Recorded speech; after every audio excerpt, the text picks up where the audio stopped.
শুভেচ্ছা। আমি doctor Santosh Malakar, BMS, Dhaka university, PGT cardiology.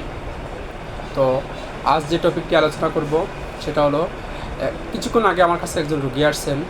ওনার বমি ভাব বা বমি হয়েছে, মাথা ঘোরাচ্ছে, বুকে ব্যথা করছে এবং পেটের উপরেও ভাগ ব্যথা করতেছে, হাঁপার অ্যাবডোমিনাল পেইন হইতেছে।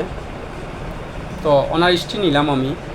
ওনার হিস্ট্রি হলো, উনি 2-3 ঘন্টার ভিতরে প্রায় 2 লিটার পানি খাইছেন লেবুর রস দিয়ে খাইছেন 2 লিটার পানি। তো লেবু রস আমার শরীরের জন্য অনেকই ভালো, কারণ এটা ভিটামিন সি আছে। লেবুতে ভিটামিন সি আছে, আমরা সবাই জানি। ভিটামিন সি শরীরের জন্য প্রয়োজন, কিন্তু অতিরিক্ত কোনো কিছুই ভালো নয়। অতিরিক্ত লেবু বা লেবুর রস খেলে সেখান থেকে হতেই পারে অ্যাসিড। অ্যাসিডটা কি? অ্যাসিড হলো বুকে জ্বালাপোড়া করবে, পেটের উপরভাগ জ্বালাপোড়া করবে, অশান্তির সৃষ্টি করবে।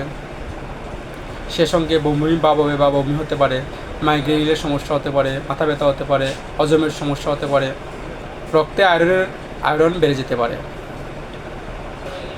তার সাথে দাঁতের এনিমেল ক্ষয় হয়। এখন আসি, আমরা প্রয়োজন মতে একজন মানুষের ওজন অনুযায়ী কতটুকু পানি প্রতিদিন খাবো সে প্রসঙ্গ। 40 কেজি ওজন একজন মানুষ প্রতিদিন 1.5 লিটার থেকে 1.5 লিটার পানি খাইতে পারবেন। 50 কেজি ওজনের একজন মানুষ 1.5 লিটার থেকে 2.5 লিটার পানি খাইতে পারবেন। 60 কেজি ওজনের মানুষ 2.5 লিটার থেকে 2.25 লিটার পানি খাইতে পারবেন। 70 কেজি ওজনের মানুষ 2.25 লিটার থেকে 2.5 লিটার পানি খাইতে পারবেন।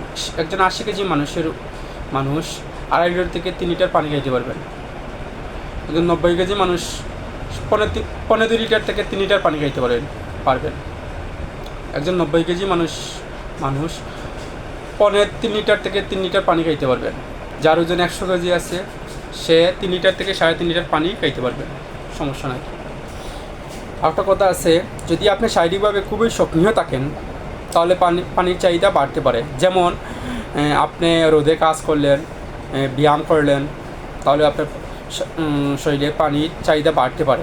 গরমের আবহাওয়ায় ঘামের কারণে শরীরে পানির চাহিদা বাড়তে পারে।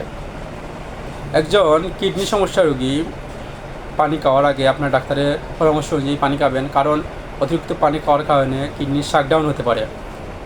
একজন হার্টের সমস্যা রোগীর আপনার ডাক্তারের পরামর্শ অনুযায়ী পানি খাবেন, কারণ অতিরিক্ত পানি খাওয়ার কারণে শরীরে হার্টের সমস্যা হতে পারে। এরকম টপিক আরও শোনার জন্য আমাকে ফলো দিয়ে রাখবেন। সবাই আমার পাশে থাকবেন। এই নিয়ে আজ বিদায় নিলাম। ভালো থাকবেন।